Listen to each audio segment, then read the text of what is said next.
Hello दोस्तों, नमस्कार, राम राम, जय हिंद। कैसे हैं आप सभी? उम्मीद करता हूँ सभी अच्छे होंगे, स्वस्थ होंगे। हाँ, मेरा थोड़ा सा गला खराब है साथी, लेकिन आपका एग्ज़ाम जल्द ही होने वाला है। लेकिन मैं क्लास से नहीं रुकने दूंगा आपका। तो जो भी बच्चा आज मेरे साथ पहली बार जुड़ा है वो चैनल को सब्सक्राइब करें और बेल आइकन को प्रेस करें। चलिए साथी, हम पढ़ रहे थे आपके इंडिया जीके के क्वेश्चनों को, जो आपको सिलेक्शन दिलाने में मदद करेंगे, और 50 नंबर की जीके करवाने का मैंने वादा किया है। चलिए, आज हमारा अगला 66वां क्वेश्चन, बहुत अच्छा क्वेश्चन बेटा, और एग्जाम में पूछे जाने वाले सारे के सारे क्वेश्चन मैं कवर करवा रहा हूँ। भारत में मुस्लिम राज का संस्थापक कौन माना जाता है? मोहम्मद गोरी। तो बेटा, मोहम्मद गोरी की अगर मैं बात करूँ तो इसने एक लड़ाई लड़ी थी, और यही कहलाती है आपकी तराइन का युद्ध। और बेटा, तराइन के कितने युद्ध लड़े गए? तो आप आंसर करेंगे सर, तराइन के 2 युद्ध लड़े गए। तराइन का एक युद्ध हुआ था बेटा 1191 में, और दूसरा युद्ध हुआ था 1192 के अंदर। तो भारत में मुस्लिम राज का जो संस्थापक माना जाता है बेटा, वो कौन माना जाता है? तो आप आंसर कर देंगे यहाँ ऑप्शन के अकॉर्डिंग आपका मोहम्मद गोरी ही होगा बेटा। कौन सा होगा? मोहम्मद गोरी। बेटा, अकबर की बात आई है तो एक बात तो आपसे पूछी जाएगी, एकमात्र अनपढ़ बादशाह। तो बेटा, अनपढ़ बादशाह कौन था? अकबर हुआ करता था। और अकबर के दरबार में क्या थे बेटा? नवरत्न हुआ करते थे, ये आपको याद रखने होंगे, ठीक है। इसके नवरत्नों में 9 लोग हुआ करते थे।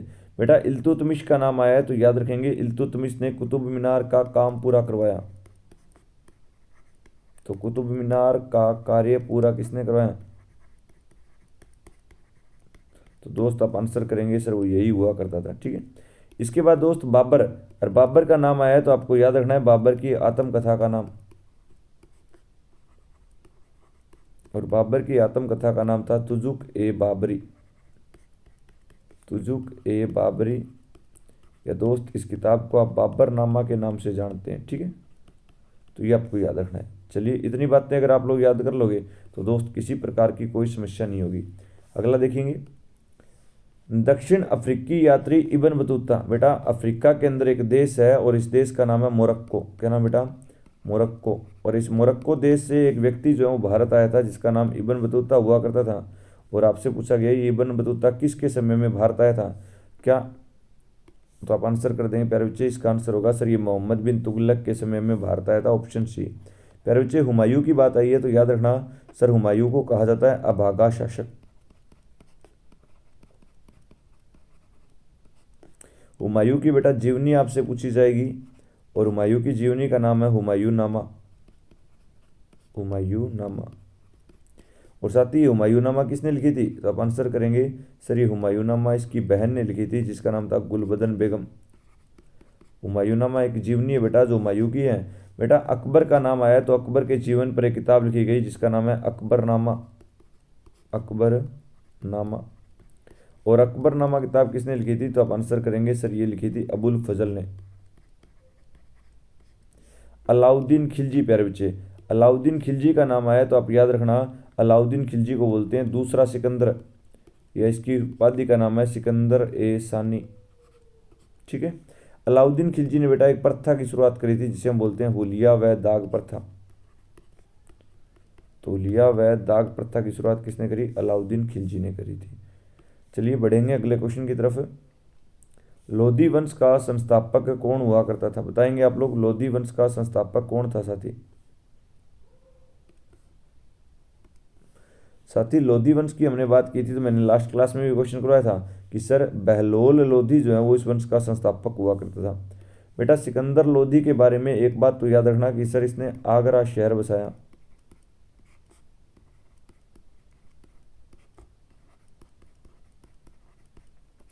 दूसरा पॉइंट याद रखना दोस्त, सिकंदर लोधी गुलरुखी के नाम से कविताएं लिखता था। किस नाम से? गुलरुखी के नाम से।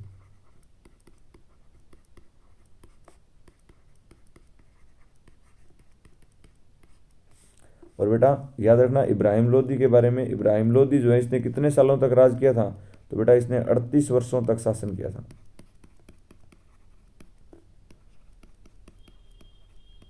बहुत अच्छे। सॉरी सॉरी, बहलोल लोदी ने बेटा 38 सालों तक शासन किया था, ये आपको याद रखना है।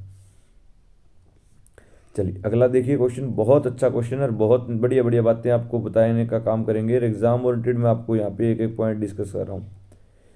दिल्ली सल्तनत का वह पहला सुल्तान जिसने स्थायी सेना रखी थी वो कौन हुआ करता था? तो साथी, वो हुआ करता था आपका कौन? अलाउद्दीन खिलजी। अलाउद्दीन खिलजी ने खुद की परमानेंट आर्मी रखने का काम किया था, ये आपको याद रखना है। और साथ ही इसी के द्वारा 1303 के अंदर अलाउद्दीन खिलजी के द्वारा 1303 में कहाँ पर आक्रमण किया गया? तो सर इसने चित्तौड़ पर आक्रमण किया था, चित्तौड़ अभियान किया था। और जब इसने चित्तौड़ अभियान किया तो उस समय चित्तौड़ का राजा कौन था? तो अब आंसर करेंगे सर वो था रावल रतन सिंह। तो चित्तौड़ का राजा रावल रतन सिंह हुआ करता था दोस्त। ठीक है, चलिए अगला क्वेश्चन देखेंगे। बहुत अच्छा क्वेश्चन आपके सामने। कुतुबुद्दीन ऐबक की राजधानी कौन सी थी? बहुत अच्छा क्वेश्चन आपके सामने। बेटा कुतुबुद्दीन ऐबक जिसका टाइम पीरियड जो है वो 1206 से लेकर 1210 तक था। और बेटा इसकी मृत्यु कैसे हुई थी? तो आप आंसर करेंगे सर इसकी मृत्यु हुई थी 1210 में चौगान खेलते समय। क्या खेलते समय? चौगान या पोलो खेलते समय। ठीक है, और इसकी जो राजधानी हुआ करती थी प्यारे बच्चे वो कौन सी थी? तो आप आंसर करेंगे सर वो लाहौर हुआ करती थी। कौन सी थी? लाहौर हुआ करती थी। ठीक है, चलिए किस शासक ने गंगा एवं सोन नदी के संगम पर पाटलिपुत्र, बेटा आज बिहार के जो राजधानी है पटना, इस पटना को पहले किस नाम से जाना जाता था? तो आप आंसर करेंगे सर वो पाटलिपुत्र।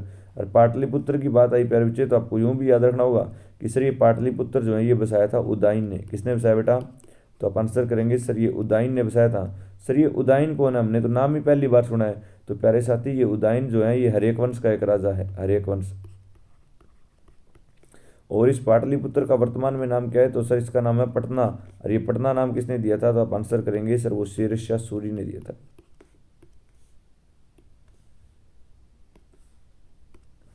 अजात शत्रु, बेटा अजात शत्रु की बात आई है तो इसके समय में पहली बौद्ध महासंगीति हुई थी। बहुत इंपॉर्टेंट प्रश्न है, पहली बौद्ध महासंगीति।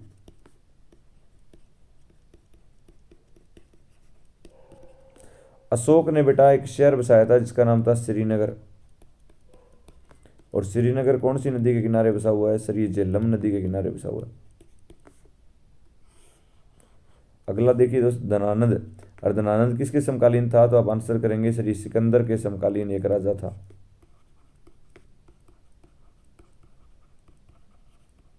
चलिए तो यहाँ पे आंसर क्या हो जाएगा? सर यहाँ आंसर हो जाएगा उदयन, ऑप्शन बी।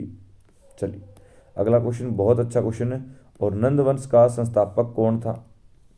तो साथ ही नंदवंश की जब हम बात करते हैं तो इसका संस्थापक जो हुआ करता था वो महापद्मनंद हुआ करता था। कौन था? महापद्मनंद हुआ करता था। बेटा नागार्जुन, और नागार्जुन को क्या कहा जाता है? तो सर इसे भारत का आइंस्टीन कहा जाता है। तो भारत का आइंस्टीन किसे बोलते हैं? तो आप आंसर कर देंगे सर वो नागार्जुन को बोलते हैं। बेटा काला शोक है, काला शोक का मतलब होता है काकवर्ण। और दोस्त याद रखना इस काला शोक के समय में दूसरी बौद्ध महासंगीति हुई थी, दूसरी बौद्ध महासंगीति। ठीक है, हाँ धनानंद, बेटा धनानंद जो है वो नंद वंश का अंतिम शासक था, अंतिम शासक। सिकंदर ने भारत पर आक्रमण कब किया था? तो आप आंसर करेंगे सर सिकंदर ने 326 ईस्वी पूर्व के अंदर आंसर आक्रमण किया था। ठीक है, 326 ऑप्शन ए। ये बेटा यहाँ पे थोड़ा सा गलत है, इसको 325 कर लो। बेटा सिकंदर की बात आई है तो याद रखना सिकंदर कहाँ से आया था? तो भाई आप आंसर करोगे सर ये मकदूनिया से आया था। मकदूनिया एक शहर है बेटा, ये यूरोप के अंदर स्थित है। और बेटा सिकंदर जो है ये जब भारत में आया था उस समय नंदवंश का धनानंद राज करा था। और सिकंदर का घोड़ा आपसे पूछा जा सकता है, तो आप आंसर करेंगे सर इसके उस घोड़े का नाम था बुक्का फेला, बुक्का फेला। सिकंदर का नाम आया तो ये किस नदी से वापस लौट गया था? तो आप आंसर करेंगे सर व्यास नदी से। सिकंदर की सेना वापस लौट गई। सिकंदर ने भारत में एक लड़ाई लड़ी थी जिसे हम बोलते हैं हाइडेस्पीच की लड़ाई, या इसे हम बोलते हैं झेलम नदी का युद्ध, झेलम युद्ध, या इसे हम बोलते हैं वितस्ता का युद्ध। और ये 326 बीसी के अंदर ही हुआ था। ठीक है जी, चलिए अगला क्वेश्चन देखिए। मगध की प्रथम राजधानी कौन सी थी? तो साथी आप आंसर करेंगे मगध की पहली राजधानी राजगिरी हुआ करती थी। बेटा चंपा किसकी राजधानी थी? तो आप आंसर करेंगे सर चंपा अंग की राजधानी थी। वैशाली इसकी दूसरी राजधानी थी और पाटलिपुत्र तीसरी राजधानी थी। तो बेटा सबसे पहली राजधानी ये बनी थी, दूसरी वैशाली बनी थी इसकी, और तीसरी राजधानी मगध की आपकी पाटलिपुत्र बनेगी। और पाटलिपुत्र शहर किसने बसाया था? कमेंट करके बताओ जरा। नंदवंश का अंतिम सम्राट कौन था? तो अभी हमने बात करी कि सर नंदवंश का अंतिम सम्राट जो है वो धनानंद था, जबकि नंदवंश का संस्थापक कौन था? तो आप आंसर कर देंगे सर इस वंश का संस्थापक नंदवंश का वो महापद्मनंद था। चलिए अगला देखिए, सिकंदर के आक्रमण के समय उत्तर भारत पर निम्नलिखित में से किस वंश का शासन था? तो प्यारे बच्चे, उस समय मैंने बताया नंद वंश का शासक हुआ करता था, और नंद वंश का उस समय एक राजा हुआ करता था और इस राजा का नाम था धनानंद। मौर्य साम्राज्य का संस्थापक कौन है दोस्त? तो आप आंसर करेंगे सर वो चंद्रगुप्त मौर्य।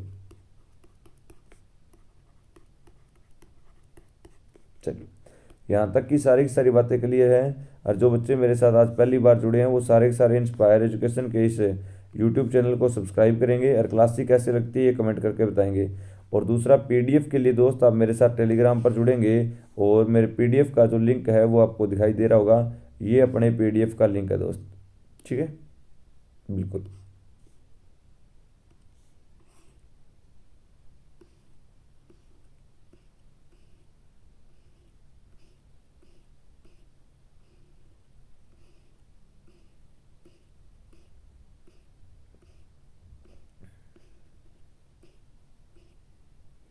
चलिए साथी अगला क्वेश्चन देखिए, ये पीडीएफ आपको यूं की यूं जो है टेलीग्राम पर मिल जाएगी, टेलीग्राम जरूर ज्वाइन कर लेना बेटा। जैन परंपरा के अनुसार जैन धर्म में कुल कितने तीर्थंकर? तीर्थंकर का मतलब होता है बेटा गुरु।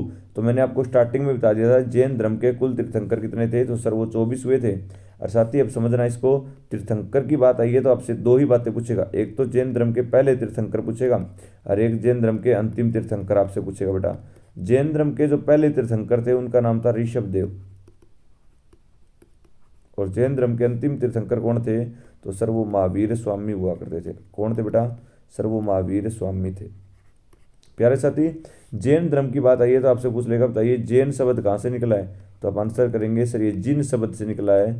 और बेटा जिन शब्द का मतलब क्या होता है? तो आप आंसर करेंगे सर वो विजेता होता है, वो विनर होता है।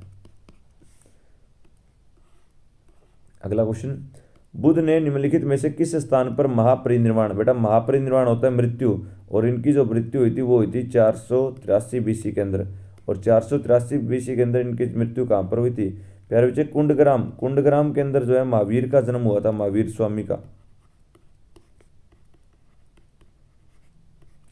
तो महावीर स्वामी का जन्म किस स्थान पर हुआ? तो आप आंसर कर देंगे सर वो कुंडग्राम में।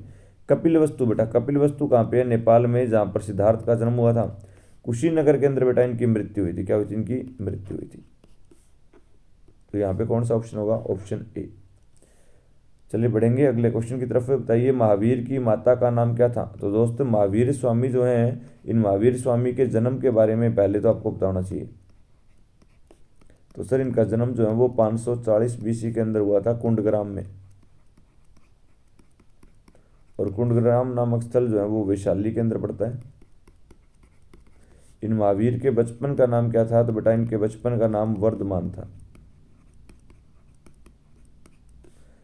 त्रिशला, इनकी माता का नाम क्या था? सर वो त्रिशला हुआ करता था। और इनकी बेटी का नाम, बेटा महावीर स्वामी की बेटी का नाम क्या था? अणोजा, और इनकी पत्नी का नाम क्या था? यशोदा था। तो याद रखना, इनकी माता का नाम जो है बेटा वो त्रिशला हुआ करता था, इनकी पत्नी का नाम यशोदा, और इनकी बेटी का नाम अणोजा।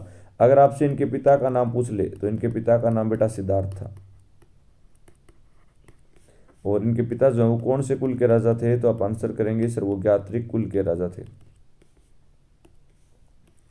प्राचीनतम विश्वविद्यालय कौन सा है? बताइए, आपके 4 विश्वविद्यालय आपको दिए गए, और वर्तमान भारत की बात हो रही है, और वर्तमान भारत का सबसे प्राचीन विश्वविद्यालय कौन सा दोस्त है?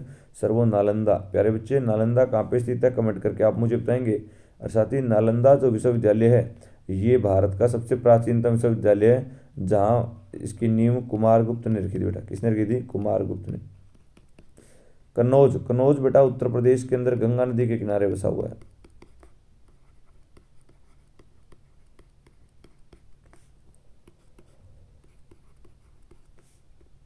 चलिए अगला क्वेश्चन देखिए, महावीर की मृत्यु कहाँ पर हुई थी?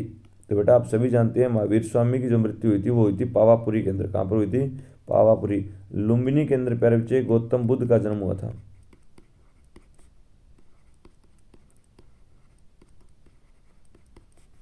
और गौतम बुद्ध का जन्म कहाँ पर हुआ? लुम्बिनी में। श्रवण बेलगोला, श्रवण बेलगोला बेटा कर्नाटक के अंदर। चलिए बढ़ेंगे अगले क्वेश्चन की तरफ। गौतम बुद्ध ने आर्मी का सबसे फेवरेट क्वेश्चन बेटा, और बार बार पूछा जाता है ये क्वेश्चन, गौतम बुद्ध ने अपना पहला उपदेश किस स्थान पर दिया? तो आप आंसर करेंगे सर गौतम बुद्ध ने अपना पहला उपदेश सारनाथ में दिया था। कहाँ पे दिया था? सारनाथ। और सारनाथ में किसको दिया था बेटा? तो आप आंसर करेंगे सर वो 5 ब्राह्मणों को दिया था। बेटा बोध गया के अंदर इन्हें ज्ञान प्राप्त हुआ था, और इन्हें ज्ञान प्राप्त हुआ था कौन से पेड़ के नीचे? पीपल के पेड़ के नीचे।